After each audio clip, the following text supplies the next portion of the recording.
Starting now, you can get a transcript of each week's Rich Dad Radio Show. Just visit www.richdad.com/radio and download a copy today. This is the Rich Dad Radio Show, the good news and bad news about money. Here's Robert Kiyosaki. Hello. This is Robert Kiyosaki, the Rich Dad Radio Show, the good news and bad news about money.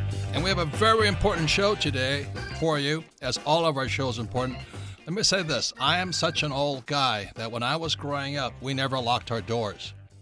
Nobody broke into your house. We knew everybody. It was no problem. And as the years progressed, we started to lock our doors and we had to have, we had this security, that security. And it's gotten so bad that in our neighborhood, which is a very affluent neighborhood here in Phoenix, Arizona, we have to hire off-duty police officers to guard our houses. But I'm not talking about that kind of security. You see, today you don't even have to lock your doors because you can put a padlock on your whole house. You can bury it in concrete and somebody will still get in. You see, it's a whole different world. And so it's a very special program. Our guest, Jennifer Granick, and she said something that there's people like me who say, I don't have to worry. I have nothing to hide. Now, all of you idiots like me out there who are saying, I don't have to worry, I have nothing to hide, this is your program for you because there's a lot that can be stolen from you. And, things like your addresses and whatever, because I don't understand that stuff. So we have a very important show for you today because, remember, as a kid, I never locked the doors. And today, even with the biggest police force on town right next to you, you still are not secure on information that is priceless to you. Any comments, Kim? Yes, well, this is a very important program for every single person. If you have an iPhone, if you have an iPad, this is your show because we're talking about cybersecurity. And I had no idea how rampant this problem is. And our expert, Jennifer Granick, she is with the Surveillance and Cybersecurity Council with the ACLU Speech, Privacy, and Technology Project. She is the author of American Spies, Modern Surveillance, Why You Should Care and What to Do About It. And this is going to be eye-opening for a lot of us because I don't think we realize what's going on out there, and it affects every single one of us. And joining us in the Rich Dad studio is Robb, Lecount, and he is our head guy on technology along with Shane Coniglia, the president. And the reason I want Robb here is because if Jennifer talks to me, Jennifer's a complete waste of time because I have no idea what you're talking about. So, Jennifer, welcome to the show. So, Robb, Robb, introduce yourself to Jennifer real quick.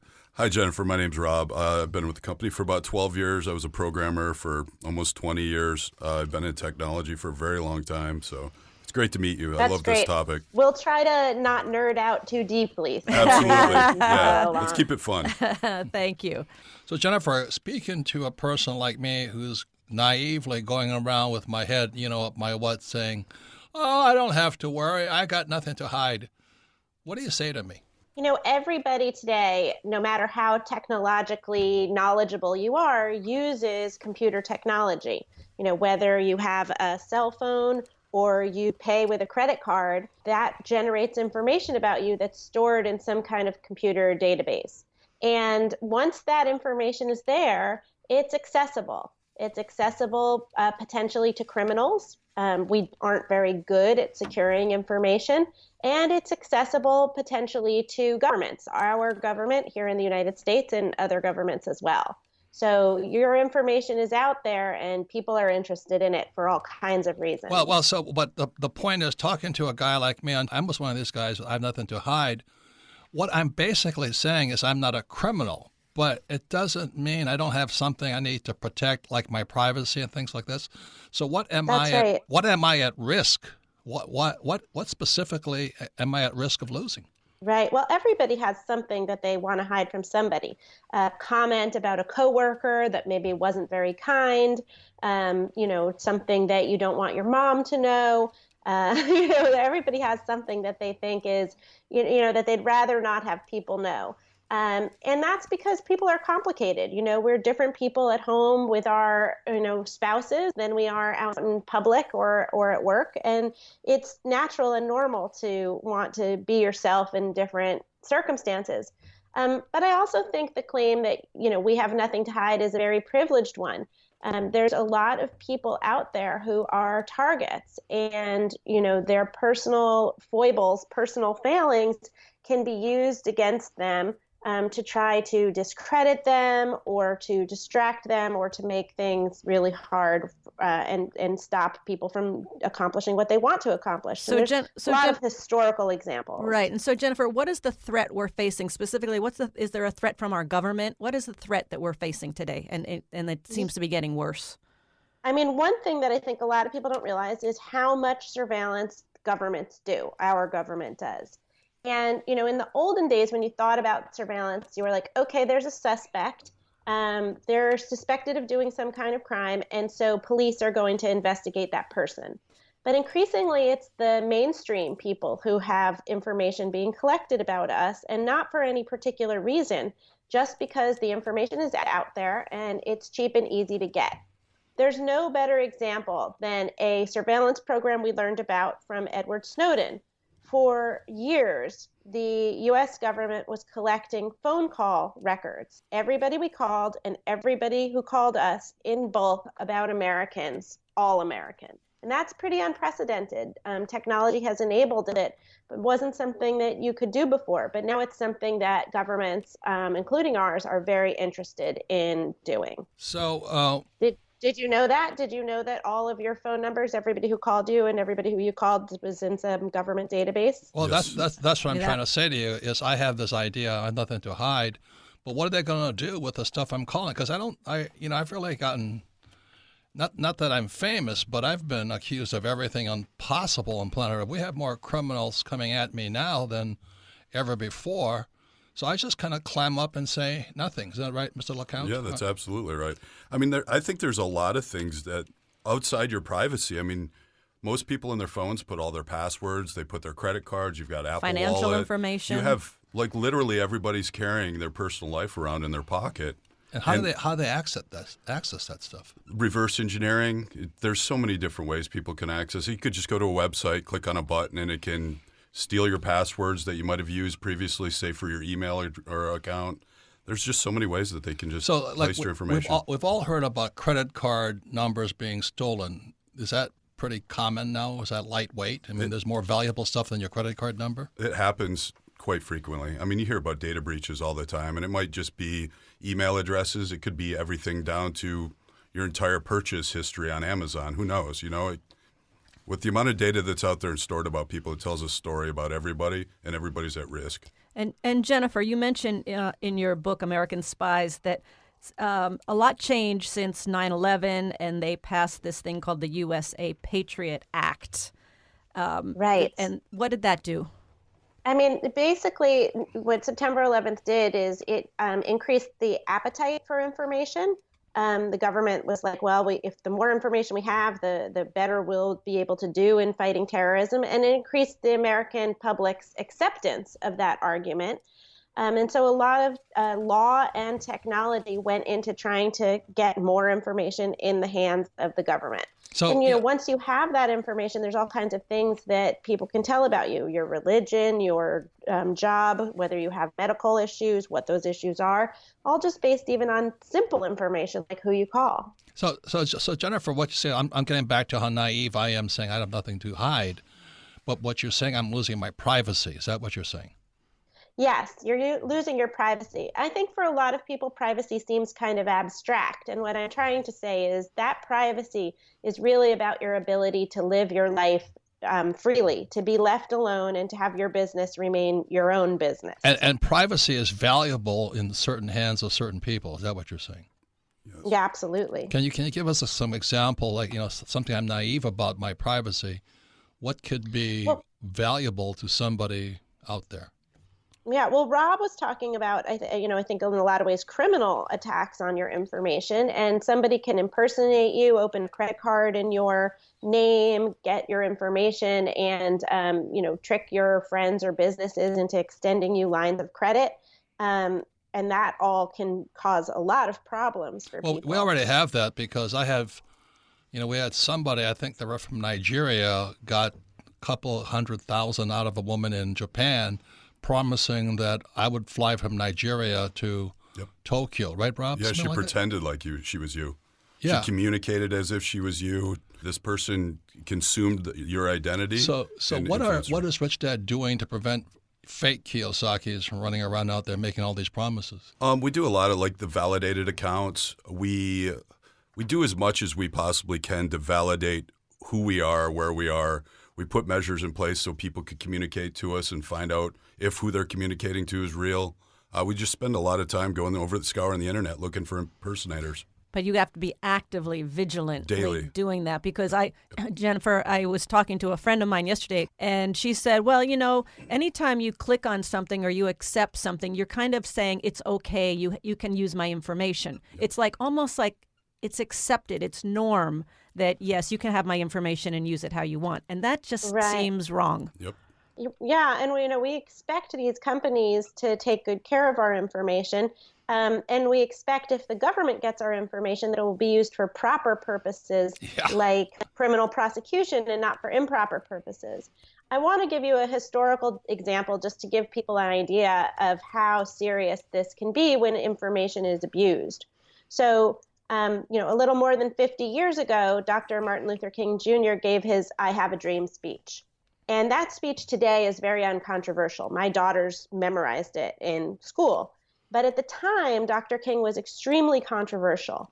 So much so that the FBI director, J. Edgar Hoover, had people, his agents, install microphones in Dr. King's hotel rooms, hoping to dig up dirt about him. And they found out he had girlfriends on the side, right?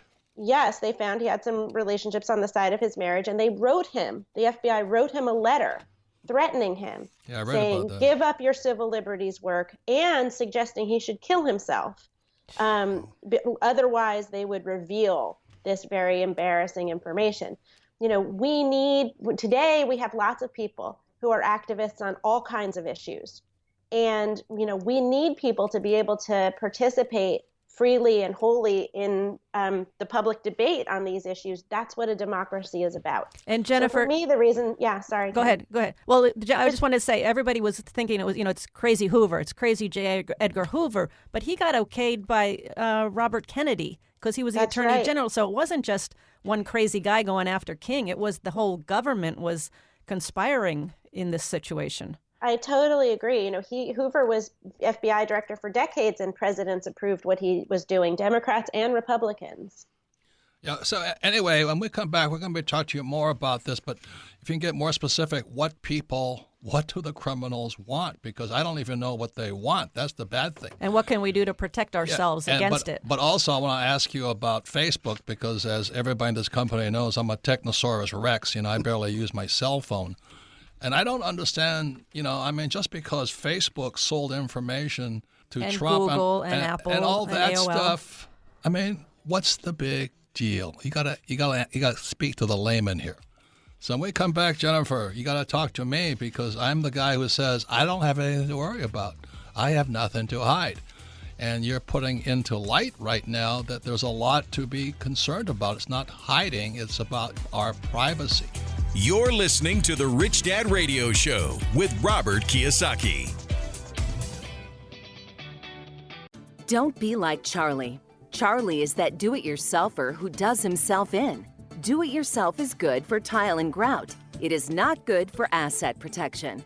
Charlie thought he'd save a few dollars forming his LLC online. With no guidance, he did it wrong. When he sold the property, he lost thousands and thousands of dollars. He did himself in by trying to do it himself.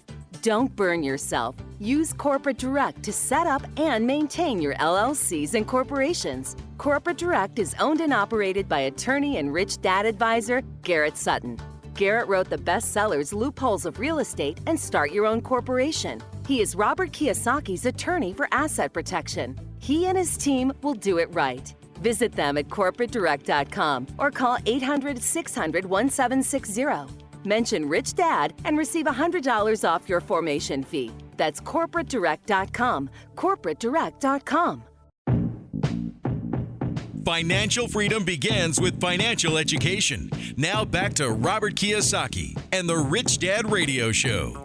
Welcome back. Robert Kiyosaki, the Rich Dad Radio Show, the good news and bad news about money. And today we're talking about, idiots like me out there who say, well, I don't have to worry. I have nothing to hide, even though, like I said earlier, when I was a kid, you never locked your doors. Now, if you lock your doors, it's like somebody sitting in there watching everything, stealing, going through everything you own, and they're in your companies and your businesses. They know everything about you. Every time you use a credit card, your cell phone, iPad, iPhones, computer. They're just gathering all this information.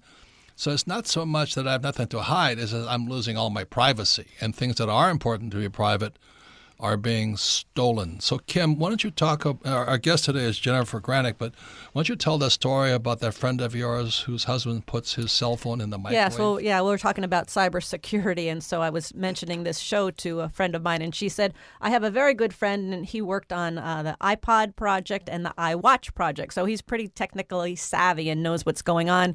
He says every day he comes home after work, he takes his cell phone and he puts it in the microwave. So this is a so that nobody hears or sees anything. Very, very important program. And once again, you can listen to the Rich Dad Radio program anytime, anywhere on iTunes and Android.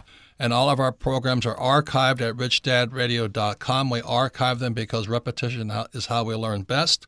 So if you listen to this program again from richdadradio.com, you will pick up twice as much, but more importantly, you can have your friends, family, and business associates listen to this program with Jennifer Granick. And she is a surveillance and cybersecurity counsel with the ACLU. She litigates, speaks, and writes about privacy, security, technology, and constitutional rights. She is the author of American Spies, great title, Modern Surveillance, Why You Should Care, and What to Do About It. Her website is americanspies.com. And as I said, I am the Technosaurus Rex. I have nothing on this. That's why we have Robb Lecount, who is our guy here in the Rich Dad Company. And finally, I had to come off of Facebook because we have a team of about 5 people just protecting me from social media. Is that correct, Robb? Yeah. We have an entire team that reviews everything, looks for imposters. I mean, you name it. We do everything. But you personally also came off of social media, right? I did. I actually, about 10 weeks ago, I completely gave up Facebook, absolutely all, LinkedIn, Twitter, unless I use it for business. On a personal side, I just gave it up because the amount of data and stuff they collect. And to be honest with you, I just don't trust the practices of a lot of these businesses. I think they're not looking out for their customer base. I think their bottom line's more important. So, Jennifer, what do you think about that with social media? What's happening in the social media place? It's an ad-based service. And the idea is to collect information about us and then figure out how to target ads to us. And that's what most of these free services are based on. So they're collecting information for a variety of reasons to improve the service, but mostly to be able to serve us with targeted ads. So it's kind of the price we pay for free services. So the quick question is, what is, from your professional point of view, was the issue with Facebook and Cambridge Analytica? I mean, I think the issue there was that Facebook was at the time set up so that a friend of yours was any friend you had could be the weak link. And if that friend used an application, it was possible for that application to get all of their friends' information, including yours.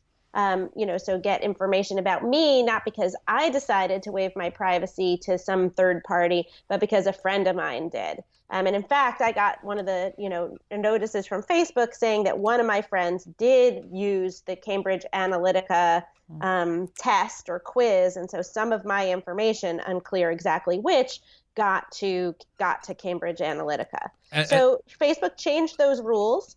I think this story, is in particular interesting to people because there were lies. The researcher who did the quiz lied about what they were going to do with the information, but it wasn't really all that abnormal at the time. I mean, the Obama administration also used this functionality to basically say to people, you support President Obama. We think your friends probably would support him too. Can we reach out to your friends? So that was kind of praised as being a constructive use of the data. So the stuff I read is that everybody's upset with Facebook because they got Trump elected. Is that just Trump haters out there? I mean, it's everything's fake today. I don't believe there's anything. a serious privacy issue here, which Facebook recognized and changed because they realized you don't want one weak link to be the reason why all your data gets out. But I do think one of the reasons why there's so much interest in the story now is because people are looking for some explanation about how Trump managed to win. And you're with you're with the ACLU. What is the government doing with all this information? Well, the government, to Kim's story about the cell phone, just look at that kind of information. Cell phones reveal our location to the cell phone company all the time. And the ACLU has a case in front of the Supreme Court, well, the highest court in the United States, asking whether there's privacy protections under the Constitution for that location information. The government says no.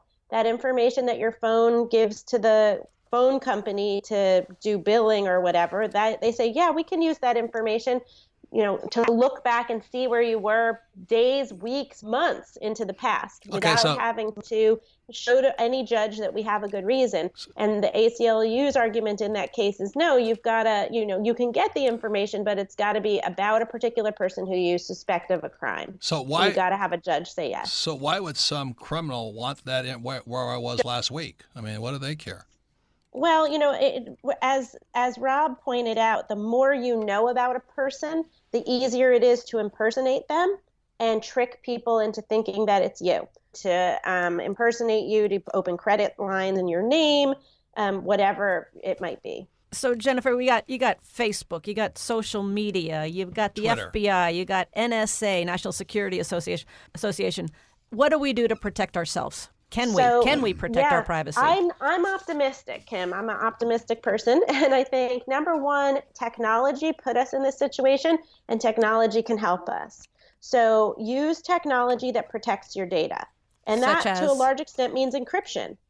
Information, when it's stored, should be encrypted so that if an attacker, whether it's a criminal or an identity thief, gets access to it, they can't read it, can't use it. And information that you send back and forth over the internet should be encrypted. Encryption is very important. It basically takes the problem that Robert identified, which is what's happening today, and turns back time to make it a safer time. So, Rob, can the average person do encryption? So what's really neat about encryption is it's a thorn in the government side. I don't know if you remember a few years back, or a couple of years ago, maybe it was just a year ago, the San Fernando, what was the place? San Bernardino. They couldn't access their phones. And remember, they went to Apple because Apple has special encryption technology. So everything on your phone is encrypted. So unless you have the credentials, and now it's facial scanning and everything else, unless you have those credentials, you can't access the data on your phone. Even the NSA, even the CIA, nobody can access that data. So actually, Apple's a really good platform to protect your information. They don't even want to create tools to reverse engineer that encryption. So how do I encrypt my They have special information? messaging apps. So since you use an iPhone, say your notes in your iPhone, they're already encrypted. It's already encrypted. Yeah. So a lot of this stuff's already protected A lot pretty of well. companies are doing it by default, making it really easy for people. So iMessage to iMessage is encrypted. As long as you don't save it up on iCloud. There's a text message program I use called Signal. And if you do Signal instant messages with other people, those are encrypted. For web stuff, you can download a little thing that will make sure your web traffic is always encrypted if it's possible. So it's getting easier and easier. In some cases, you don't have to do anything, just use the products as they are. And I think the second thing that you want to do with technology is two-factor authentication. Basically, what this means is if somebody's figured out your password, they still can't get into your account because you have another backup. So basically, two-factor authentication is something you know, something you have. So you've got to know the password, and then you've got to have something like your phone. So you put in your password, and then it'll text your phone. Exactly. And then you put the number from the text message into the website, and then you get in. And basically what that does is it means that password guessers or machines that guess your password, they can't get into your accounts, and that's super helpful. So number one is encryption. Number two, what was it? Two-factor authentication. Two-factor authentication. Lots of services offer it, but it's buried in settings for a lot of things because there's an end user training problem with it some way. Yeah, you lost me a long time ago. Yeah, exactly. That's why we're going to go to Rob and say, Rob, would you do this for us? Exactly, yes. But you guys want can to go factor online this and figure out, right, what these are. Yep. Okay. Pretty soon I'm going to be using smoke signals. It'll be a lot easier for me. They'll find a way to track that. So let's talk about I think another category of stuff is the law.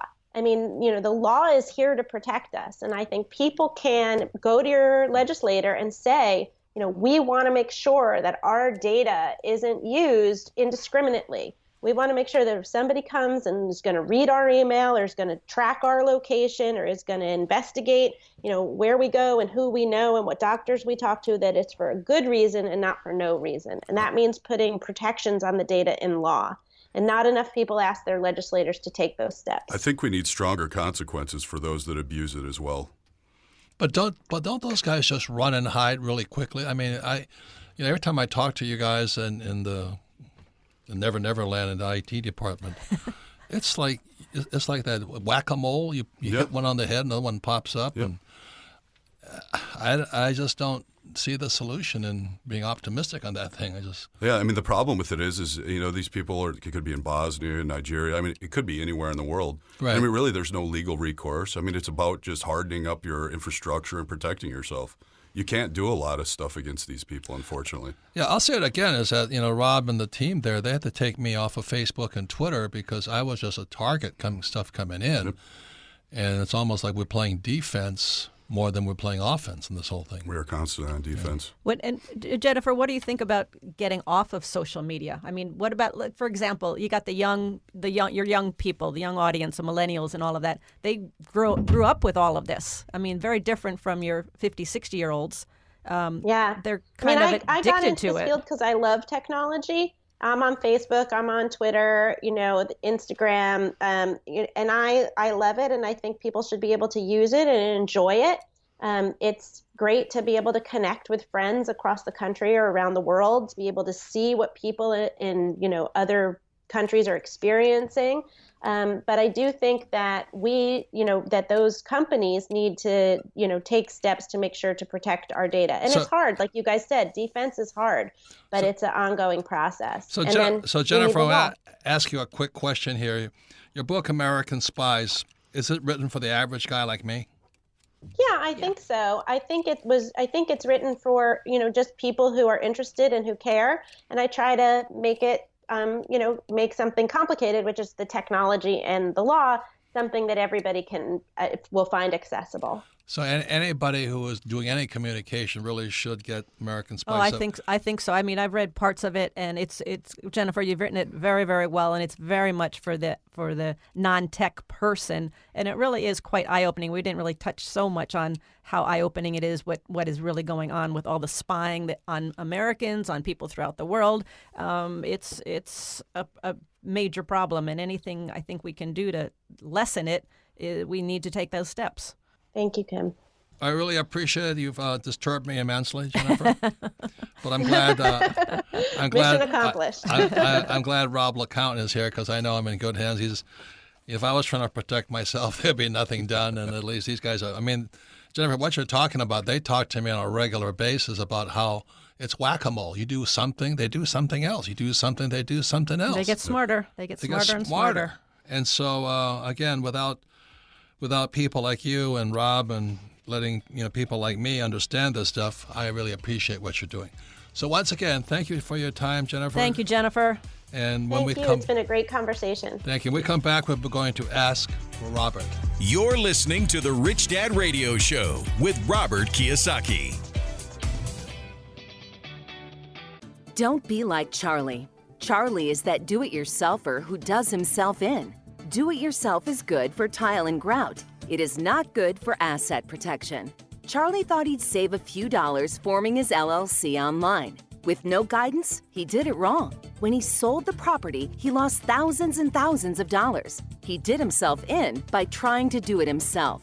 Don't burn yourself. Use Corporate Direct to set up and maintain your LLCs and corporations. Corporate Direct is owned and operated by attorney and rich dad advisor Garrett Sutton. Garrett wrote the bestsellers Loopholes of Real Estate and Start Your Own Corporation. He is Robert Kiyosaki's attorney for asset protection. He and his team will do it right. Visit them at corporatedirect.com or call 800-600-1760. Mention Rich Dad and receive $100 off your formation fee. That's corporatedirect.com. corporatedirect.com.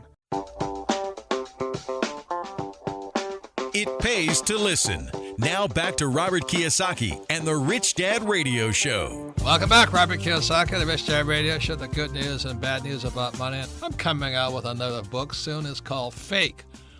Fake money, fake teachers, and fake assets. And everything today is fake, and we don't know what's real. This is a very exciting program. We had Jennifer Granick. She's a Surveillance and Cybersecurity Counsel with the ACLU Speech, Privacy, and Technology Project. She's author of American Spies, Modern Surveillance, Why You Should Care and What to Do About It. Her website is americanspies.com. And once again, thank you to Jennifer. And we're going to do something a little bit different today. Instead of Ask Robert, we're going to shift it to Ask Robb Lecount because, as I said earlier, I am the Technosaurus Rex, and all I heard was we got a problem, and I don't know how to handle the problem yet. So let me just tell you something. This is kind of my ancient philosophy on the problem. When I was in Vietnam, we had this little machine called the KY-28. It was hooked up to our radios. And every time we flew into combat, we could be listening to the Viet Cong talking to each other, and they were listening to us. So then our commanding officer was saying, okay, gentlemen, go covered. And that meant that everybody that was the good guys, they had this special number. So you hit this button, and then let's say J1929, you're covered. And then we'd be talking, and then about 20 seconds later, the Viet Cong joined the conversation. And we'd be going, well, who am I talking to now? And that's how I kind of felt talking to Jennifer. I said, okay, we got a problem. They're listening in on us. They're spying on us. It's like having a spy inside my house, inside my business. Inside your car. Inside your pocket. But they're 10 times smarter than me because they can accumulate all this data, decipher it, analyze it. I don't know how to do that. So, Houston, we have a problem. So instead of me asking me questions, which would be a waste of time on this subject, I'm going to ask Robb Lecount because he's the guy. Like I said, I'm off social media because there's too many fake Kiyosakis out there. Any comments, Kim? Well, yeah, and we're going to talk to Robb with our questions because when you talk about social media and talk about the government, and this is out of Jennifer's book, American Spies, she says that the NSA has this new program, or not a new program, but a program called PRISM. And what PRISM does is PRISM routes emails, instant messages, and other digital communications from 9 online platforms: Google, Yahoo, Microsoft, Facebook, Paltalk, YouTube, Apple. And it sends all of this information to spies at the NSA. Okay, so they're in cahoots, and they're Robb, smart people. What is that? What goes into your brain? What do you want to say to that? Well, I've known that they've collected data for years, and it's under the guise of data is anonymous, right? They don't connect any unique identifier because they're just trying to collect overall data so they can see trends in things and try and shape things or detect disease or whatever. But it's supposedly anonymous. I've never actually believed that data is anonymous. I think that they collect raw data just as it is, and they tie it back to you as an individual. Data is power, right? Data is as powerful as anything. So who has more power today, Mark Zuckerberg or President Trump? I think at this day and age, I think people like Mark Zuckerberg definitely have more control Jeff because Bezos. they definitely have they have the information, the data to be able to influence large groups of people, which I think is far more powerful Well, than Trump's pretty good, isn't he? With he his is for Twitter and about Twittering. 49% of the population. But you're not spending half your day like you do on, like a lot of people do on Facebook. Exactly. Posting this, posting that, personal information. And ironically, they're Google. being gone after because, there's a original. I was watching a TV show the other day. They had Mark Zuckerberg's, one of his original mentors, also one of the original investors in Facebook. He's completely backed out, and now he's somewhat against Facebook because of their practices. They're starting to implement new technology that brings younger generations into the platform. The platform's intentionally designed to be addictive so they can collect information on you. It's intentionally designed to be Intentionally is designed to be addictive. Wow. So you just said that you're backing off of anything superfluous like social stuff. Social. What is your logic behind that? It's multi-pronged. One, I'm a private person, and I didn't want to share my information anymore. And also, I found that it was a massive waste of my time. I've recently... Hey, man, that's what I've always thought about. Yeah, and so I wanted to People have recoup that time to spend with my family, work on my businesses, read more, and just sort of engage the way we used to in life. And I've been so much happier, to be honest with you. My life is flipped upside down since I stopped using social media. So it's actually been very beneficial for me. Yeah, is Twitter in that same category? Yes. They can suck information. Oh, absolutely. Anything that keeps you drawn into it. I mean, think of Instagram, like people looking at people's pictures all day. You're talking about stuff I know nothing about. Yeah, anyway. Instagram's just pictures. It's pictures of people all day long, what they're doing, what they have, and it's just so superficial, and it's just not who I am. So what Jennifer said was that she's just a friend of somebody else, but that friend of somebody else is they're getting all those friends' data? So this is interesting, too, and I sort of have a take on it that might be a little bit different than a lot of people. I don't know if you've ever used any of these apps on social media, and when you pop it up, it says, hey, we need to give access to X to the developer. That data is, we just need some of your light personal information so, we can customize the experience. I've always been a skeptic, and as a technologist, below it in almost the same color ink, they have text that says click here to see what those permissions are. I've always clicked on those because you can actually go through and deactivate things. Developers could choose what they wanted to collect on you. We've built social media apps here. I know exactly what the process is. You can collect any data that you want, or at least you could have before. And it's hidden behind this little, do you accept it? Well, when you accept it, it's asking for access to your friends list. When it gives access to your friends list, that's what penetrates. That's what you are giving access to somebody else's social media platform. So you're giving access to your friends' information without their permission. Exactly, and that's where the problem. So Robb Lecount is our chief guy here, along with Shane Coniglia. And Kim and I have the luxury of having guys like you and Shane protecting us. So let's say we're talking to somebody out there who doesn't have it's expensive, right? It is expensive. Doesn't have that you team have an entire behind team them. What behind would you it. say to the average guy out now with their little cell phone and Google and Amazon account? Well, I mean, honestly, the easiest answer is stop using it. I mean, that's the absolute. Is that reasonable for a lot of people? No. I mean, a lot of people are addicted to it, and it's a legitimate addiction to get on social media and sort of have to have that reinforced every day. Or is it okay to say stop using Amazon, the biggest place to shop on the internet? Probably not. I think being cognizant just about what you visit, what you do, and just being more aware of the things that you're doing and actually read things is hugely beneficial because most people don't. They just click things, they accept terms, they do whatever. They just don't pay attention to what they're doing. They're a little apathetic about it. Yeah. Aren't they? Most people, they're like, oh, yeah, I'm going to click. Oh, yeah, they're going to get my information. Oh, they already it's have all my okay. data anyways. What do I care, right? Well, that was my attitude when I read Jennifer's promo to get on this program. Is I don't have to worry about nothing to hide, but Right. our privacy is important. Your privacy is important. Final words on this. A lot of younger kids don't understand privacy yet. They don't. What Or does that- value it. And as an older, younger guy, what does that mean when you have young kids, like probably your kids coming up and they don't value privacy? What's that going to mean? Well, my daughter is 6 years old, and I would be willing to bet by the time my daughter's 18 years old, the idea of privacy won't be anything we would recognize. I don't even think there would be such a thing as privacy other than maybe having walls around your shower, right? That might be deemed private, but I don't think your personal information or anything like that. We've gotten to a point where we're willing to share whatever we need to share to get the things that we want in life, and I think that's diminishing privacy as we knew it. Wow. Thank you for contributing, a depth of wisdom that I definitely do not have, and you guys know that. It's my pleasure. So I appreciate it. I'm also thank Jennifer Granick, author of American Spies. Please get that book if you cannot afford a Robb Lecount in your personal life. The book is cheaper than Robb, let me tell you. And the website is americanspies.com. So I thank you all for listening. Very important subject because it is the whack-a-mole world. You whack one mole, two more pop up.